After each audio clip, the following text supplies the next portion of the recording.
की कमी, मिलते हुए भी यूज करना नहीं आता है और जमा करना नहीं आता है। वह तो विधि नहीं आती, इस कारण बुद्धि नहीं होती। सुना अर्थात मिला, लेकिन उसी समय अल्पकाल की खुशी व शक्ति का अनुभव करके खत्म कर देते हैं। तो बाबा कहता है कि हमें जो बाबा सुनाता है, समझाता है, हम सुन के फिर थोड़ी देर उसको बातचीत में लाके फिर उसी टाइम थोड़ी-सी खुशी अनुभव करके छोड़ देते हैं। तो बाबा कहता है जो सुनते हो उसको फिर धारण करो, मतलब बार-बार उसका चिंतन करके हम प्रैक्टिकल लाइफ में यूज़ करें। जब परिस्थिति आए तो हम यूज़ करें, तो वो खजाना बाबा कहता है यूज़ करने से फिर बढ़ता है। हमें सुना फिर आज ही दिन याद रखेंगे, फिर कल भूल जाएँगे। ऐसा नहीं करना, हमें वो निरंतर वो पॉइंट इतना चिंतन आज के दिन आज की मुरली करें, तो फिर वो निरंतर हमें मतलब परसों भी याद हो, कल भी याद हो, तो याद रहे। तो बाबा कहते हैं वो अंदर समा गया, धारण हुआ। तो जब समय आएगा तो वो पॉइंट हमारे बुद्धि में से इमर्ज होगी, तो वो ज्ञान स्वरूप में आएगा। वही बाबा चाहता है। तो जैसे लौकिक रूप में कमाया और खाया, कुछ उड़ाया, उसी रीति से धारणा शक्ति की कमजोरी होने के कारण विधि से वृद्धि न करने के कारण सदा स्वयं को ज्ञान और शक्तियों के खजाने से खाली अनुभव करते हैं। तो जैसे लौकिक में भी बाबा का हम देखते हैं, ये लोगों का यहाँ थोड़ा होता है, तो बाबा कहता है जो कमाया उसी ही खाना है, वो बचत करने का नहीं सोचता। तो बाबा कहते हैं हम भी ज्ञान में ऐसे करते हैं कि हम जो खाते हैं फिर उसी मतलब आज सुबह-सुबह योग किया, बाबा से शक्तियाँ ली, फिर न टेंशन के कारण हम चाहे कुछ संग दोष में आके या फिर शूद्रपन का संस्कार यूज कर लेते हैं, तो मतलब वो जो हमने कमाया था, सुबह शक्तियाँ प्राप्त की थी, वो गवा दी, जैसे व्यर्थ में गवा दी, व्यर्थ बोलने में, बातचीत में, संग दोष में और टेंशन की कमी के कारण, तो वो खर्च हो गया। तो इसीलिए हमारे पास कुछ जमा नहीं हुआ।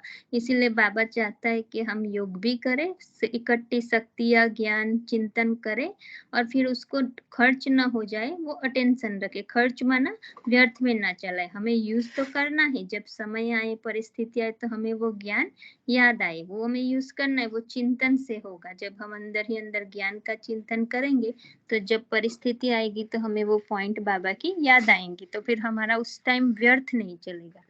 इसीलिए बाबा कहता है कि हमें ध्यान रखना है।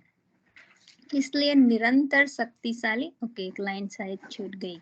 हाँ, बाबा कहते हैं विधि से वृद्धि न करने के कारण सदा स्वयं को ज्ञान और शक्ति के खजाने से खाली अनुभव करते हैं। इसलिए निरंतर शक्तिशाली नहीं बन पाते हैं, निरंतर हर्षित नहीं रह सकते। कमजोर होने के कारण माया के विघ्नों के वशीभूत व माया के दास बन जाते हैं।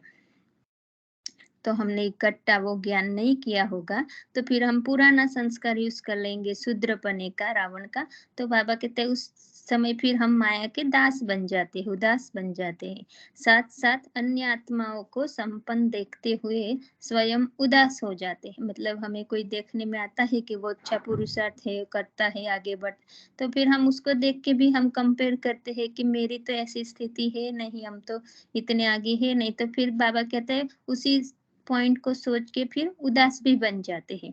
तो ज्ञान का खजाना जमा करना, श्रेष्ठ समय का खजाना जमा करना व स्थूल खजाने को 1 से लाख गुना बनाना अर्थात जमा करना।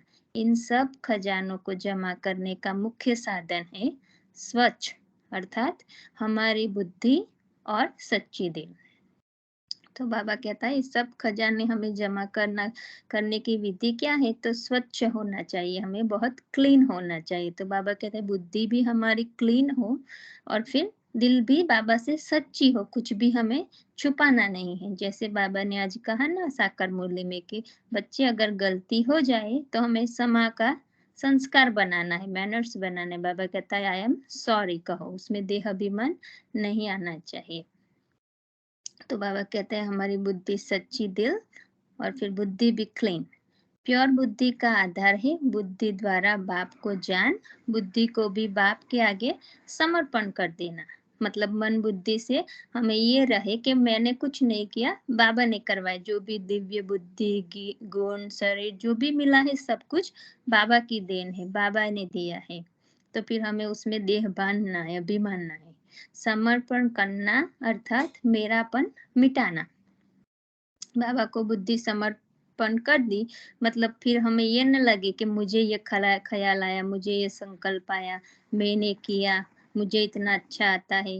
बाबा ने कहा ना, आज मियाँ मिट्टू नहीं बनना, तो मतलब मैं ही सबसे होशियार हूँ, मुझे आता है। बाबा कहता है वो भाव हमारी बुद्धि में ना आए, हमें क्लियर हो कि ये जो कुछ भी हमें बोल रहे कर रहे वो बाबा की देन है, जो भी विशेषताएं मिली है वो।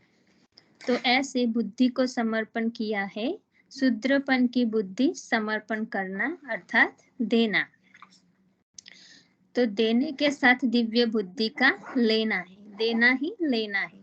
जैसा सौदा करते हैं तो देकर फिर लेते हैं ना, पैसा देना, वस्तु लेना, वैसे यहाँ भी देना ही लेना है।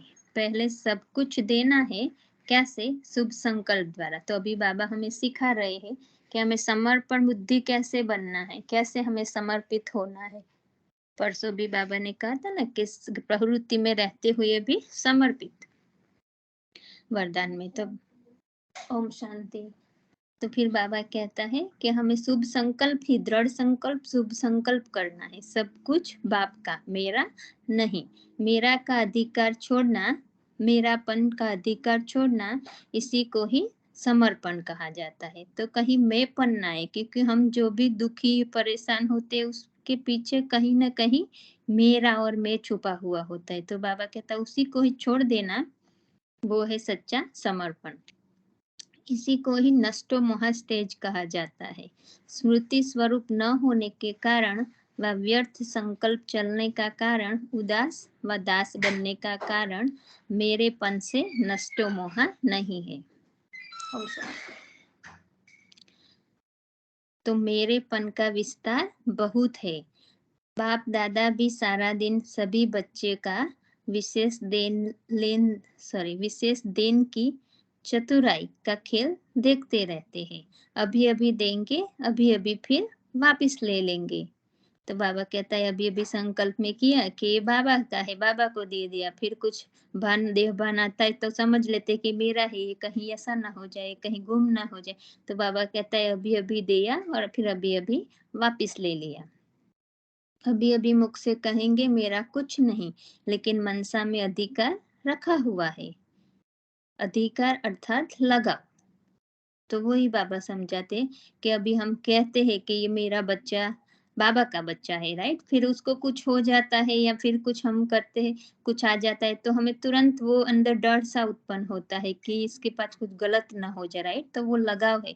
अगर हमें रखना है कि वो एक आत्मा है, बाबा का संतान है, बाबा उसकी माँ बाप है, बाबा उसकी जिम्मेवार है, तो फिर हमें वो लगाव नहीं रहेगा, कुछ होने का डर नहीं आएगा अंदर, राइट। तो बाबा वही समझाते, कहते हैं कि अभी अभी किया तुम्हारा, और फिर तुरंत अधिकार रख लेते हैं। कभी कर्म से देकर वाणी से वापस ले लेते हैं। कर्म में कहा कि बाबा ने सेवा करवाई और फिर कुछ बात उसी अनुसार किसी को वर्णन कर देते हैं, हम बता देते हैं इनडायरेक्टली कि मैंने किया। तो बाबा कहता है अभी अभी कर्म से कहा कि बाबा आपने करवाया, आपको समर्पण, फिर दूसरों को बता के वापस ले लिया वाणी से। तो चतुराई यह करते हैं कि नए के साथ पुराना भी अपने पास रखना चाहते हैं। मतलब हमें बाबा का ज्ञान मिला, जो नया ब्राह्मण जन्म मिला, तो बाबा का ज्ञान भी हम रखते, साथ साथ शूद्रपने का भी संस्कार, पुराने संस्कार भी हम साथ साथ रख लेते हैं। कहलाते हैं ट्रस्टी, लेकिन प्रैक्टिकल व्यवहार में है गृहस्थी। तो व्यर्थ संकल्प मिटाने का आधार है गृहस्थीपन छोड़ना। चाहे कुमारी है व कुमार है, लेकिन मेरा स्वभाव, मेरा संस्कार, मेरी बुद्धि, यह विस्तार गृहस्थीपन है। जो समर्पण हो गए तो जो बाप का स्वभाव वह आपका स्वभाव। तो बाबा कहते हैं आप मन बुद्धि से समर्पित हो गए तो फिर जो भी बाबा का स्वभाव है, संस्कार है, वो ही हमारा हमें बनाना है। फिर हमें वो मेरापन वाला, मेरा बच्चा, मेरा घर, ये सब मेरा मेरा बाबा कहते हैं नहीं आना चाहिए। बुद्धि में रहना है कि ये सब कुछ बाबा को दे दिया है। जो बाप का संस्कार वह आपके संस्कार, जैसे बाप की दिव्य बुद्धि वैसे आपकी। तो दिव्य बुद्धि से स्मृति न रहे यह नहीं हो सकता। दिव्य बुद्धि में स्मृति न रहे यह नहीं हो सकता। तो बाबा कहते हैं अगर आपकी बुद्धि दिव्य है, हम मानते हैं कि ईश्वरीय बुद्धि बाबा ने दिव्य बुद्धि दी है हमें, हमारी नहीं है, तो बाबा कैसा ऐसा समझते हो तो फिर ऐसा हो नहीं सकता कि आपको स्मृति न रहे, मतलब हमें ज्ञान याद न रहे, आत्मा हूँ ये निरंतर याद न रहे। बाबा कहता है अगर आप समझते हो कि ईश्वरीय बुद्धि बाबा द्वारा मिली है, दिव्य बुद्धि है, तो फिर उसमें स्मृति जरूर रहेंगी। तो हमें बार बार अभ्यास करना है, उसको बनाना है, राइट। 1 घंटे की अवस्था भी चेक करो कि सदैव संकल्पों का आधार कोई न कोई मेरापन ही होगा। मेरेपन की निशानी सुनाई लगाओ। तो बाबा कहता है 1 घंटे की भी आप पिछले घंटे भी हम चेक करते हैं, तो कुछ परिस्थिति ऊपर नीचे हुई तो आप डीप में चेक करेंगे, सूक्ष्म में, तो बाबा कहता है आपको अनुभव होगा कि उसका कारण था मेरापन। लगाओ। लगाव की भी स्टेजेस है, अवस्थाएं है अलग अलग। एक है सूक्ष्म लगाव, जिसको सूक्ष्म आत्मिक रीति, आत्मिक स्थिति में स्थित होकर ही जान सकते हो। तो जो सूक्ष्म लगाव है, बाबा कहता है जब हम देहभान में हैं तो उसका तो हमें पता भी नहीं चलता, तो हमें उसको चेक करना है। तो हमारी स्थिति, आत्मिक स्थिति में जब हम स्थित होकर सोचते हैं तो ही वो पता चलता है कि ये भी सूक्ष्म बंधन है, लगाव है। दूसरे है स्थूल रूप में लगाव, जिसको सहज जान सकते हो। तो स्थूल वस्तु तो हम कहते हैं कि ये घर बाबा का है तो दिखती है, राइट। तो वो तो बाबा कहते हैं स्थूल को तो चेक करना सहज है, लेकिन सूक्ष्म में, मतलब जब हम किसी को ज्ञान सुनाते हैं तो अंदर अच्छा अच्छा लगता है, खुशी रहती है। तो बाबा कहता है वो भी एक देह अभिमान का अंश है, हमें वो भी याद न रहे कि मैंने किया, क्योंकि करावनहार बाबा है। सूक्ष्म लगाव का भी विस्तार बहुत है। बिना लगाव के बुद्धि की आकर्षण कहाँ तक जा नहीं सकती। तो बाबा कहते हैं अगर आपका लगाव नहीं होता तो फिर कोई भी वस्तु, व्यक्ति में बुद्धि बार बार नहीं जाएंगी। बुद्धि एकदम बाबा के साथ अटैच रहेंगी। कब? जब लगाव एक बाप से होगा, राइट।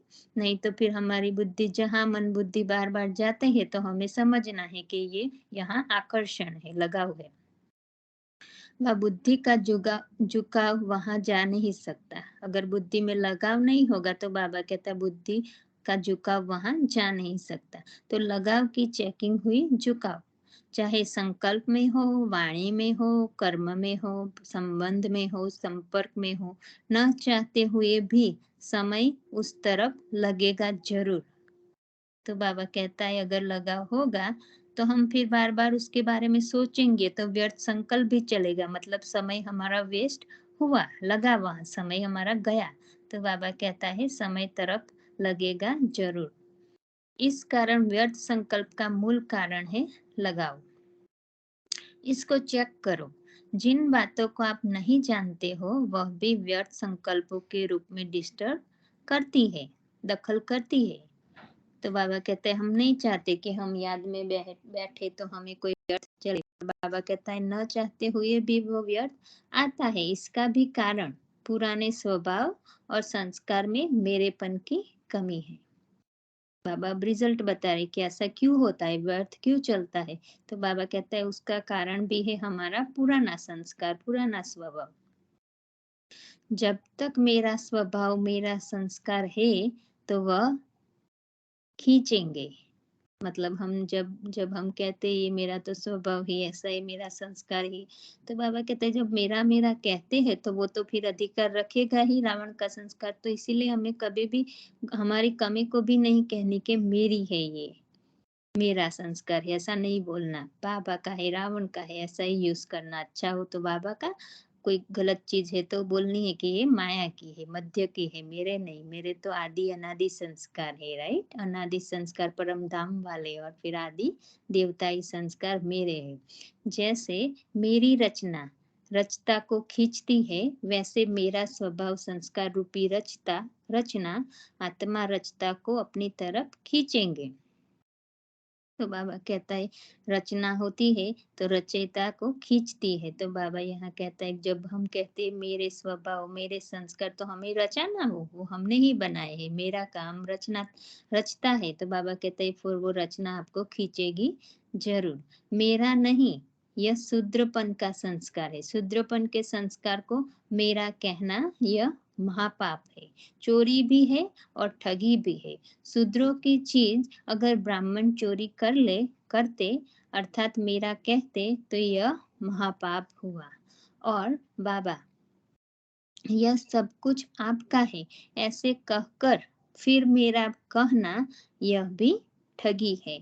तो और इसी प्रकार के पाप होने से, पापों का बोझ बढ़ते जाने से बुद्धि ऊंची स्टेज पर टिक नहीं सकती। देखा बाबा ने अभी रिजल्ट बताया कि हम योग लगाते हैं, बैठते हैं कि परम धाम की अनुभूति करें, बीज रूप अवस्था की अनुभूति करें, पर बुद्धि हमें बार बार नीचे ले आती है, व्यर्थ संकल्प हमें नीचे ले आता है। तो बाबा कहता है उसका कारण क्या है कि आपका जो सूक्ष्म में पाप कर्म होता है, क्योंकि हम कहते हैं कि बाबा ये सब कुछ आपका है, तन मन धन सब कुछ तेरा, बाबा मेरा तो एक बाबा दूसरा न कोई, ऐसे हम कहते हैं। फिर कहकर फिर भी मेरा कहना मतलब दे दिया, फिर भी हम कहते, बाबा कहता है ले लेते हैं और फिर सौंपते नहीं मन बुद्धि से, मतलब दे दिया तो दे दिया। तो बाबा कहता है यह ठगी करते हैं, तो ये ठगी का भी हमें पापों का बोझ हमारे ऊपर चढ़ता है। तो उस बोझ के वजह से हम आत्मा ऊपर ऊंची स्थिति में स्थित नहीं हो पाती। इस कारण व्यर्थ संकल्पों के नीचे की स्टेज पर बार बार आना पड़ता है और फिर चिल्लाते हैं कि क्या करें। तो बाबा हमारी वो रिजल्ट बताते हैं कि क्यों ऐसा होता है, राइट। तो हम बोलते हैं तो फिर हमें अटेंशन रख के उसको पालन करना है, बोलने के खातिर नहीं बोलना है, वो हमें चेक करना है। व्यर्थ संकल्पों का दूसरा कारण है सारे दिन की दिनचर्या में मनसा वाचा कर्मणा, जो बाप द्वारा मर्यादाओं संपन्न श्रीमत है उसका किसी न किसी रूप से उल्लंघन करते हो। तो दूसरा कारण व्यर्थ संकल्पों का बाबा ने बताया कि जो हमें पूरी दिनचर्या में बाबा ने हमें श्रीमत दिखाई है, राइट, कैसे सोना उठना, कैसे उठते ही क्या सोचना, मुरली कैसे सुननी, भोजन कैसे करना, ट्रैफिक कंट्रोल करना, नुमाशाम करना, पत्र लिखना, वो सब श्रीमत है बाबा की, राइट, कि कैसे हमें एक दूसरे के संबंध संपर्क में आना, सब हमें सिखाया है। तो हम उसी दिनचर्या में फिर कहीं ना कहीं उसका उल्लंघन करते हैं, तो उसी वजह से फिर हमारे ऊपर बोझ चढ़ता है अवज्ञा का। तो वो बाबा बता रहे हैं आगे कि उसका किसी न किसी रूप से उल्लंघन करते हो, आज्ञाकारी से अवज्ञाकारी बन जाते हो, मतलब डिससर्विस हो जाती है हमारे से बाबा की। मर्यादाओं की लकीर से मनसा द्वारा भी अगर बाहर निकलते तो व्यर्थ संकल्प रूपी रावण वार कर सकता है। तो यह भी चेकिंग करो, संकल्प द्वारा वाणी कर्म संबंध संपर्क द्वारा ब्राह्मणों की नीति और रीति को उल्लंघन तो नहीं करते हैं, चेक करो बाबा कहता है।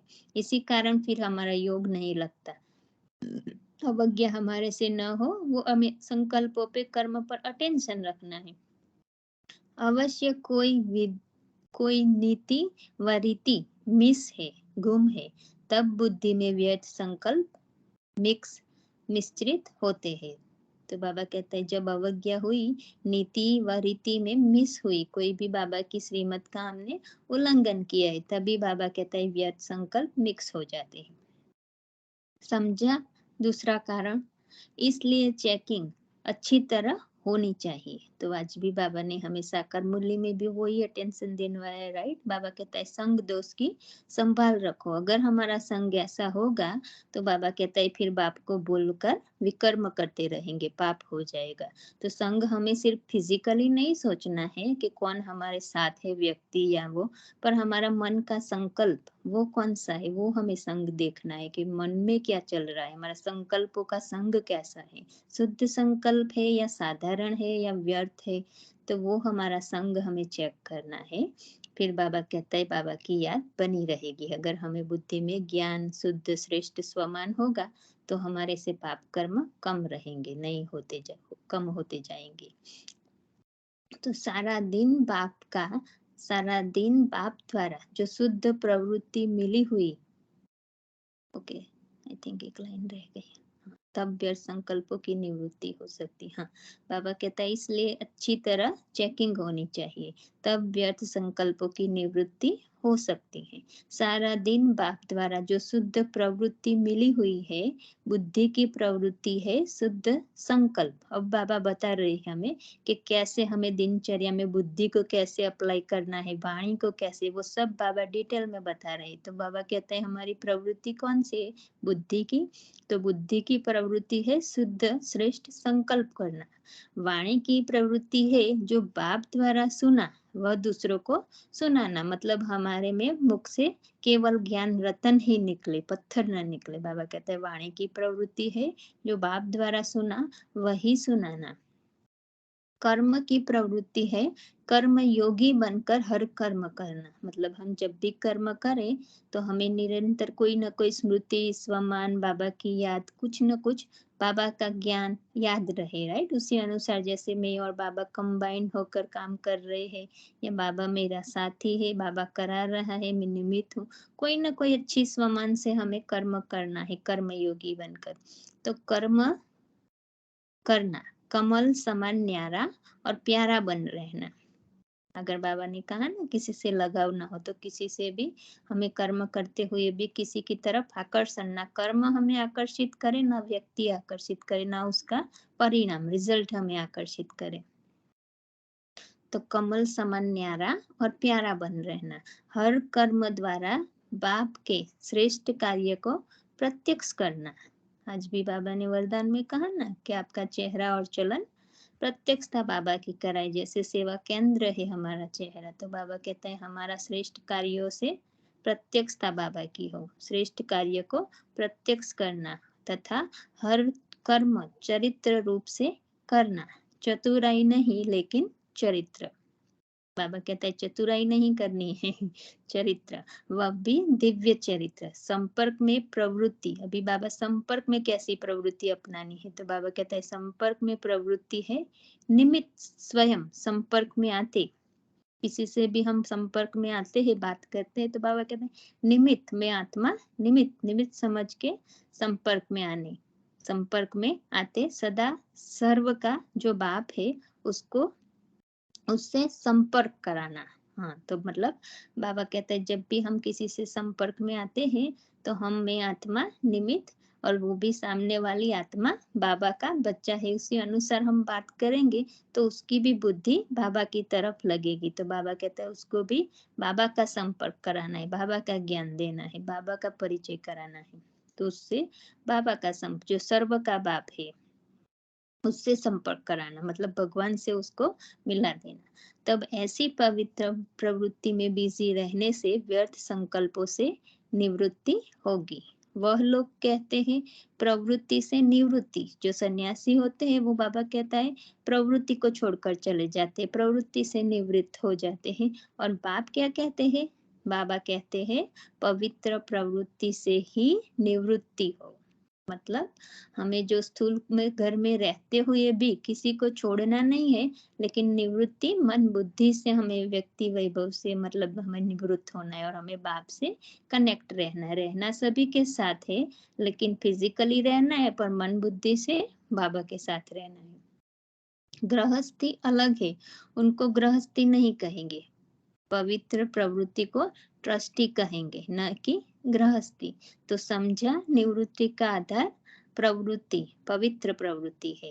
अच्छा, सदा मर्यादा पुरुषोत्तम, सर्व खजानों को सफल करने वाले, सफलता मूर्त, व्यर्थ को समर्थ में परिवर्तन करने वाले, ऐसे बाप के आज्ञाकारी, सदा श्रीमत पर चलने वाले बच्चों को बाप दादा का याद प्यार और नमस्ते। हम रूहानी बच्चों की रूहानी बाबा को याद प्यार, गुड मॉर्निंग और नमस्ते। पार्टियों के साथ तो शक्तियाँ अपना जलवा दिखाएगी, पांडव साथ देंगे, बाबा पूछ रहा है शक्तियाँ अपना जलवा दिखाएगी, पांडव साथ देंगे। पूछ नहीं रहा, बाबा कह रहा है शक्तियों को आगे रखना अर्थात स्वयं आगे होना।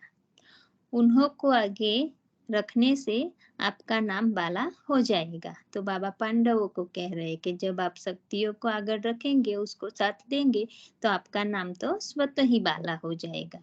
जो त्याग करता उसका भाग्य ऑटोमेटिक जमा हो जाता है। शक्ति या शस्त्रधारी हो, बाबा पूछ रहे अभी शक्तियों को, हम सब कौन शक्तियाँ है। तो बाबा पूछ रहे हैं कि शक्ति या शस्त्रधारी हो। शस्त्र हमारा जो बाबा ने पिछली मुरली में भी कहा था ना, ज्ञान, योग, शंख, गदा, जो हम कंपेयर करते हैं ज्ञान गदा, राइट, स्वदर्शन चक्रधारी जो पदम दिखाते हैं, फिर शंख दिखाते, तो बाबा कहते वो 4 शस्त्र हमें ज्ञान के साथ कनेक्ट करके रखना है। मतलब ज्ञान हमारी बुद्धि में सदा रहे, तो फिर हम किसी भी माया के वार से विजय हो सके।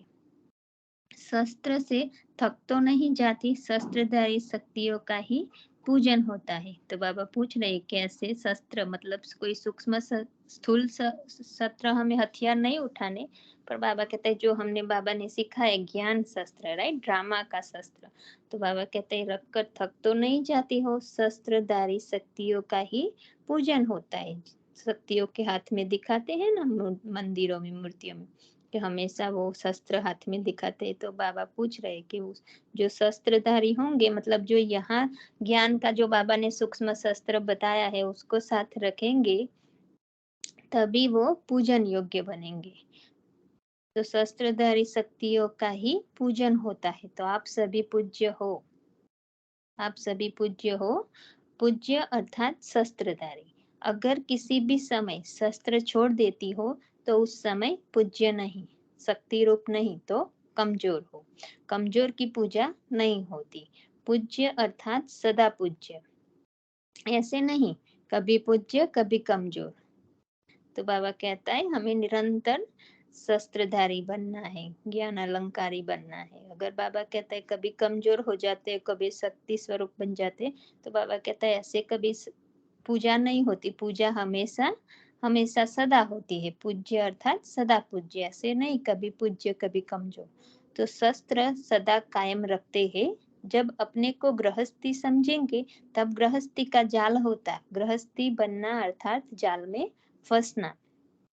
ट्रस्टी अर्थात मुक्त, मतलब मैं बाबा ने मुझे यहाँ रखा है इस जगह पर, मैं निमित्त हूँ, बाबा की सेवादारी हूँ, बाबा ने रखा है। सब जो भी आत्माएं साथ है वो बाबा के बच्चे हैं। मतलब हमारा कोई आपस में इतना कोई लगाव ना हो। तो बाबा कहते हैं तब हम मुक्त अवस्था में, मतलब जीवन में रहते हुए भी कोई बंधन न खींचे। तो ट्रस्टी अर्थात मुक्त। सदा यही स्मृति रखो कि हम पूज्य है, मैं शिव शक्ति हूँ। बाबा कहते सदा ये रहे कि मैं पूज्य हूँ। कैसा भी कोई परिवर्तन आवे उसमें विजयी होने के कारण राजी रहते। कभी बच्चों आदि से नाराज तो नहीं होती। बाबा माताओं को पूछ रहे हैं कि कभी छोटे बच्चों से नाराज तो नहीं होती। जब कहते हो बच्चे, तो बच्चे अर्थात बेसमझ, बच्चे अर्थात चंचल। जब है ही चंचल स्वभाव, बेसमझ, तो उससे नाराज क्यों होते हो। तो बाबा हमें सिखा रहे हैं। बाबा कह रहे हैं कि बच्चों से भी कभी हमें नाराज नहीं होना का बाबा कहता है कि बच्चे माना बेसमझ चंचल, तो चंचल से फिर नाराज कैसे हो सकते हो। जब राज को जानते हैं कि कलयुगी बच्चे हैं, तमोगुणी पैदाइश है, जरूर चंचल होंगे। तो बाबा कितनी अच्छी तरह हमें सिखाते कि बच्चे, अभी ये आपके जो छोटे बच्चे हैं वो भी तो कलयुगी पैदाइश है, राइट, तो तमोगुणी ही होंगे। तो फिर हमें चंचल होने के कारण हमें तंग नहीं होना है, प्यार से जितना भी करे हमें समझाना है, शुभ भावना रखनी है, राइट। जैसी मिट्टी वैसा ही मटका होगा, बनेगा।